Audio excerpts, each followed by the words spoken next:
দেখো বন্ধুরা, সকাল সকাল কাজকর্ম সেরে এইদিকে রান্না বসিয়ে দিয়েছি, কারণ ছেলেটা স্কুলে যাবে, তার জন্য তাড়াতাড়ি রান্না করে নিতে হয়।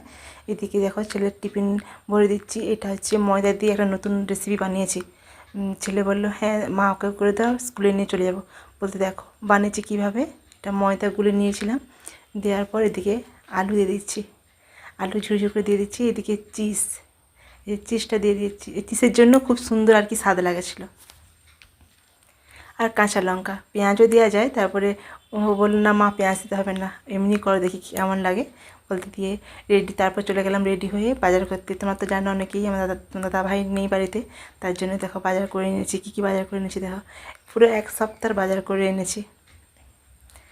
এই দেখছো সবজি, কত সবজি নিয়ে এসেছি। কারা কারা আমার মতো বাজার করো তোমরা অবশ্যই কিন্তু কমেন্টে জানিও। আমার ছেলে বলছে মা তুমি এত বাজার করে নিয়েছো। আমি বলি হ্যাঁ, একদিন পুরো 7 দিনের জন্য বাজার করে নিয়েছি।